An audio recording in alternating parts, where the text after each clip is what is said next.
Bonsoir tout le monde. Donc on continue. Qu'est-ce qu'on va voir maintenant? On va voir quelles sont les opérations qui vont se produire à l'intérieur du convertisseur analogique numérique pour convertir un signal continu vers un signal discret et quelle est l'opération qui va se passer à l'intérieur d'un convertisseur numérique analogique pour passer d'une entité discrète vers un signal qui est continu. Donc on va voir ce qu'on appelle l'échantillonnage, la quantification et la reconstitution d'un signal continu. Donc on va commencer par l'échantillonnage.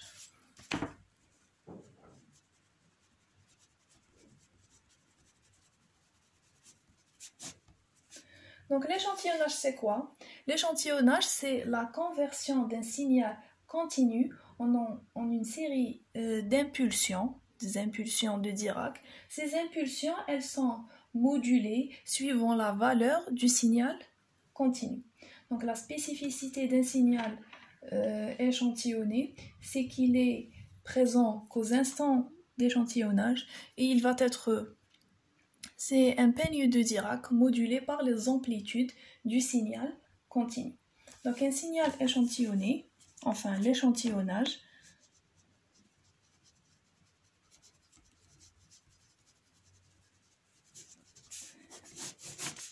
c'est l'opération où elle reçoit en entrée un signal continu et on va recevoir en sortie un signal échantillonné.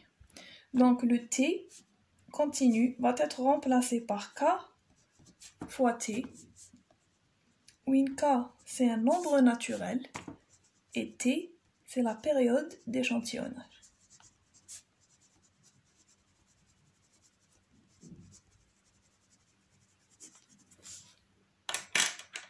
Donc qu'est-ce que je vais avoir? J'aurai ici un signal continu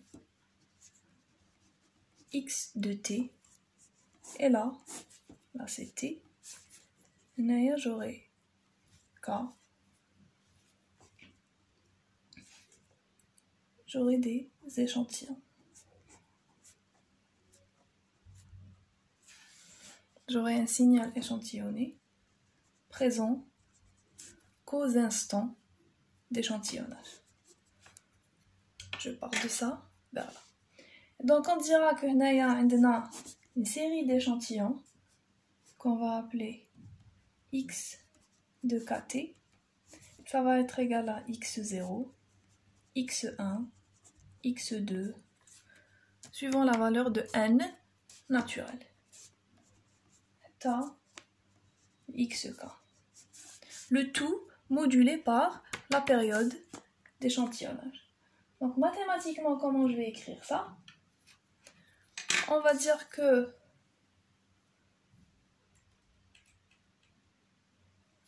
on dira que à l'échantillonnage, comment je vais le modéliser? On va modéliser un échantillonneur. On va parler d'un échantillonneur idéal et on va le modéliser par un interrupteur. Donc on dira que c'est un interrupteur qui va se fermer pendant un temps très petit et s'ouvrir pendant une période t. Donc il va recevoir x de t et nous donner la version échantillonnée. Mathématiquement parlant, c'est le signal échantillonné va être obtenu par la multiplication du signal continu fois le peigne de Dirac. Autrement dit, ça va être une somme d'impulsions, c'est une distribution de quoi? Des x de kt fois, ça va être Dirac de t moins kt. Pour k allant de 0 à l'infini. Mathématiquement, c'est la multiplication par un peigne de Dirac. Et donc, l'échantillonnage, qu'est-ce qu'il va faire? Il va venir discrétiser mon signal suivant l'axe des X. Je vais avoir une discrétisation de mon signal.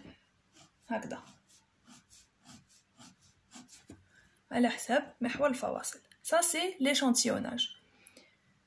L'autre conversion qui va arriver, ou l'autre opération importante, ça sera la quantification.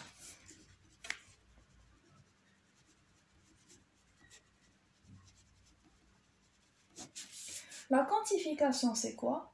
C'est l'opération qui va consister à attribuer un nombre binaire à chaque échantillon prélevé de l'échantillonnage. Donc la particularité la particularité ici, c'est que le nombre binaire que je peux attribuer, il peut ne pas correspondre identiquement à l'amplitude de l'échantillon. Donc je vais correspondre l'échantillon au nombre binaire le plus proche, pour faire une quantification par palier. Donc la quantification, ça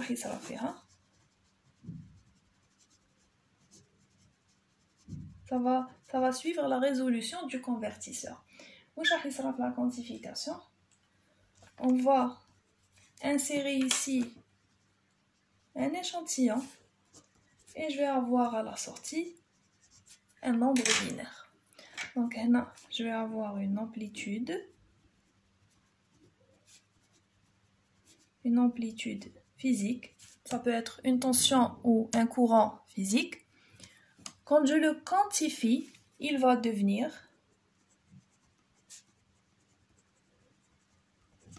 un nombre binaire, n. Donc le nombre binaire, le nombre de nombres binaires va dépendre du quantificateur qu'on utilise. Il va dépendre de sa résolution. Plus la résolution تكون صغيرة قد ما يكون عندي plus de niveaux قد ما نقدر نقرب l'amplitude تاع l'échantillon. Je m'explique. Donc هنايا j'ai un signal continu. Qu'est-ce que je fais? Je vais l'échantillonner.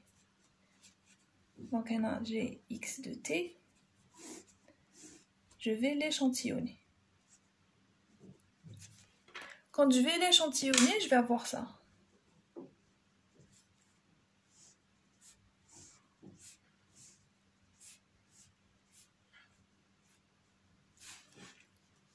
Etc. Donc, l'échantillonner, je vais le quantifier.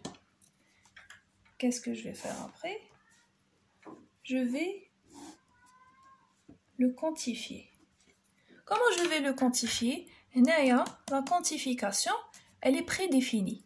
Ça veut dire que les niveaux, les caïns pour la quantification, elles sont connues à l'avance. Mais si le signal échantillonné, chaque valeur نحولها للبينار. Là.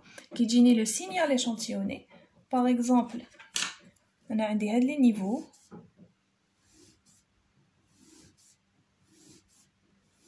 J'ai 6 niveaux, les niveaux, et mon signal échantillonné dit haka. واحد يجي هكذا، واحد يجي هنا، واحد يجي هنا، هنا، etc. Donc, la quantification, on voit bien que certaines flèches ont un niveau qui existe, mais d'autres flèches ont un niveau qui existe. Donc, qu'est-ce qui va se passer? En fait, les flèches, elles vont être rapprochées, ou là, elles vont être arrondies vers le niveau le plus proche. Elles vont être gardées telles quelles. Elles sont bien.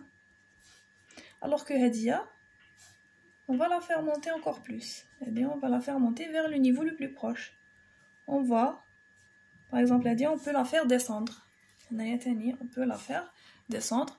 Le niveau bas est plus proche de l'amplitude que le niveau haut. Et donc, on voit bien que de l'échantillonnage vers la quantification, mon signal il peut être déformé suivant la résolution. قد ما يكونوا عندي بزاف les étages, قد ما يكون كاين un niveau proche l'amplitude تاع le signal. Mais quand j'ai peu d'étages ou là peu de paliers, le signal peut être vraiment déformé. Par exemple, si j'ai ici du 10 volts et que je vais le quantifier vers du 5 volts, donc la différence elle est assez importante. Donc qu'est-ce qu'on remarque? On remarque ici que à partir du signal de départ continu, quand il est échantillonné suivant X et ensuite quantifié suivant Y, le signal de sortie, le signal discret ou le signal binaire qu'on va recevoir, il peut être vraiment déformé. Pourquoi? Parce que je vais faire une discrétisation suivant l'axe des X suivie d'une discrétisation suivant l'axe des Y. Donc vraiment pour garder ou là pour préserver le signal continu, il faudrait que la période d'échantillonnage soit là. Je vais avoir le plus d'échantillons possible pour représenter le système. En plus, je devrais avoir une quantification avec une résolution qui est petite pour avoir le plus grand nombre de paliers possible et donc pour vraiment approcher les amplitudes du système. Donc, il y a quantification plus échantillonnage, c'est ce qui arrive. Voilà. C'est ce qui arrive à l'intérieur du convertisseur analogique numérique. Donc pour passer d'un signal continu vers un signal discret, le signal continu, il va subir un échantillonnage suivi d'une quantification pour devenir un signal discret qui est manipulable par le calculateur. Donc on vient de définir le convertisseur analogique numérique. Donc finalement, on dira que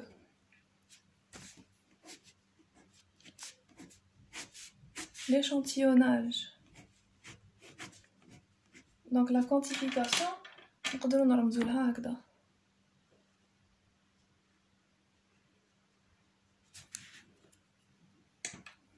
donc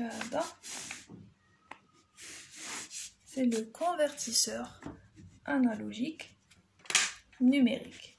Winhadia, c'est échantillonnage. Ouhna, c'est quantification. Entre l'erreur continue, entre l'erreur binaire, et l'intermédiaire, l'erreur échantillonnée. C'est le convertisseur analogique numérique. Donc après, je prends le convertisseur numérique analogique. Le convertisseur numérique analogique reçoit la commande discrète numérique. Il va me donner la commande continue avec laquelle on va bombarder notre système. Donc à l'intérieur d'un convertisseur analogique numérique, c'est ce qu'on appelle la reconstitution des signaux continus. On va retrouver notre signal continu à partir d'un signal discret. C'est le travail inverse. Le travail inverse, qui va on va pas déquantifier et déséchantillonner. On va faire ce qu'on appelle un échantillonneur bloqueur. On va échantillonner et bloquer, suivi d'un bloqueur, bloquer notre signal pour le rendre continu. Donc, qu'est-ce qu'on va voir? On va voir la reconstitution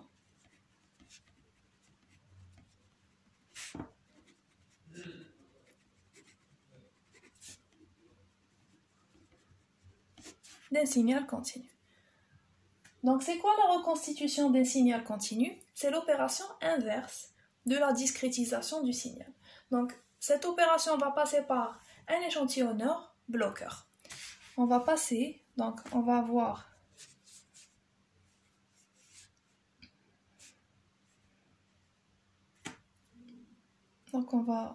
au début l'échantillonneur.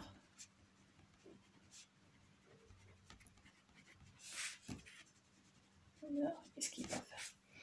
Donc, هنا قلنا l'échantillonnage. تقدر تكون عندي signal continu نرجعو échantillonner. L'échantillonneur هنايا, il va recevoir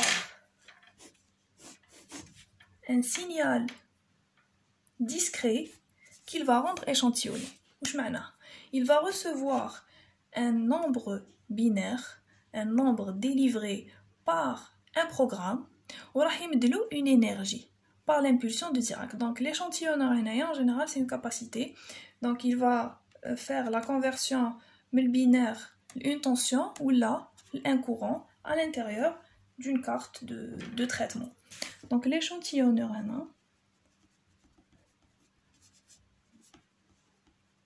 il va donner de l'énergie à ma valeur numérique. C'est ça. Donc il va recevoir ici U de K يرجعها échantillonné. Donc هذه هنا تكون valeur numérique à énergie nulle. Quand on va passer par quand on va passer par l'échantillonneur, on va avoir un signal échantillonné. Donc c'est une valeur, c'est pas une valeur, c'est un signal physique à énergie finie.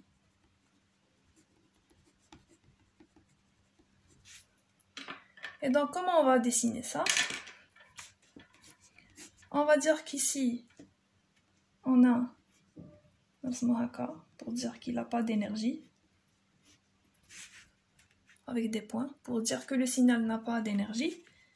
Qui ou une énergie, ça veut dire que ou là une suite d'impulsions de Dirac. Suite d'impulsions de Dirac, donc il est haka. Voilà. Donc quand on voit un point, c'est un signal discret, c'est des valeurs numériques. Quand on voit des flèches, c'est des impulsions de Dirac, c'est un signal physique qui a une énergie. C'est un signal, ou là c'est une valeur numérique qui est à énergie nulle. Donc là c'est l'échantillonneur. Donc juste U de K vers U étoile. Juste une valeur numérique vers un signal à énergie finie. Qui شغل, on est passé comme ça. Là. Donc باش نجوز من l'échantillonner vers E de T, هنايا je vais utiliser ce qu'on appelle des bloqueurs.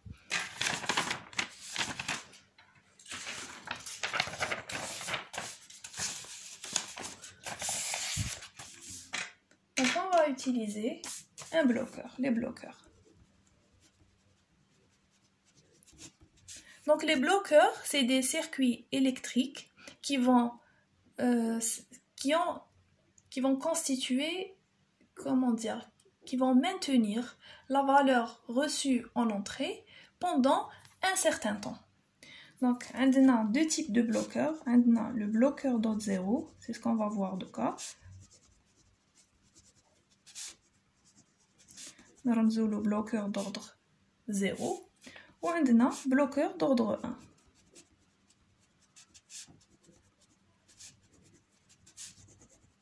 Le bloqueur d'ordre 1.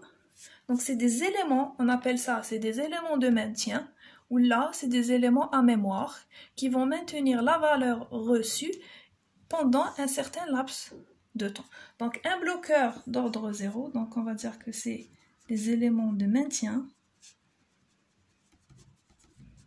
ou là mémoire. Ou c'est des circuits qui sont électriques. C'est un circuit électrique. Donc un bloqueur d'ordre 0, il va recevoir l'entrée échantillonnée,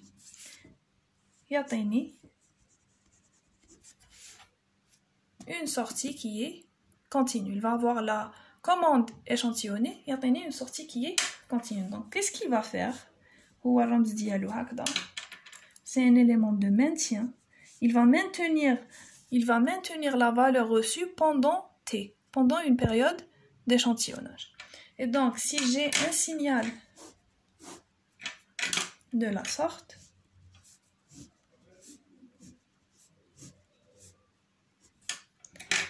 si j'ai un signal de la sorte,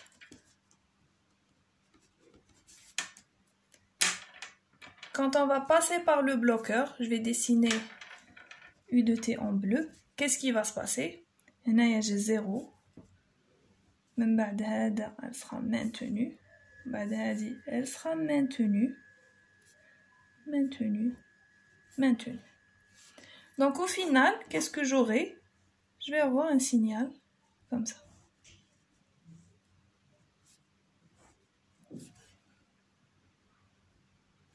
Donc j'avais des échantillons, des impulsions, ou là, continue par l'élément de maintien qui est le bloqueur d'ordre 0. Donc la conversion numérique analogique se fait par l'utilisation d'un échantillonneur bloqueur.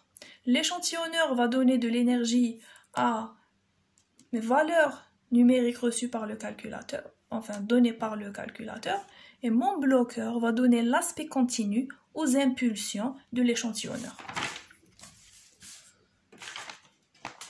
Donc, qu'est-ce qui va se passer? On dira que finalement, le convertisseur numérique analogique, il va recevoir la commande UK U de T. واش كاين لداخل؟ كاين لداخل l'échantillonneur et le bloqueur d'ordre 0 par exemple. C'est ça, un convertisseur numérique analogique. Donc هنا واش راح يدخل U de K, هنا يولي U étoile de T, باش au final يولي U de T. Donc en gros, c'est ça. Je reviens vers ma chaîne. La structure numérique, la structure de... Quel est un titre? J'ai oublié. La structure d'un système de commande numérique, c'est une boucle de régulation qui va être hybride. Un système qui est continu, qui veut recevoir une commande de la part d'un calculateur qui lui est numérique. Je veux utiliser un ordinateur pour commander mon système continu. Donc, il n'y a pas de correspondance entre un ordinateur et un système continu. Je dois utiliser des convertisseurs. Des convertisseurs pour traduire les données vers le calculateur et aussi pour traduire les données du calculateur. Donc, le système va me donner une sortie continue, je vais la mesurer, la comparer à une consigne, je vais obtenir une erreur qui est continue. L'erreur continue va être convertie vers une erreur discrète à travers le convertisseur analogique numérique. Le calculateur reçoit l'erreur discrète, calcule la commande et me donne une commande qui est numérique. Pour pouvoir la donner au système, je dois la convertir à travers quoi? À travers un convertisseur numérique analogique qui lui va convertir la commande discrète et la rendre continue pour pouvoir attaquer le système. Donc c'est tout pour le chapitre 1. Le chapitre 2, on va voir l'élément de base de l'asservissement échantillonné qui est le théorème de Shannon et la transformer en Z.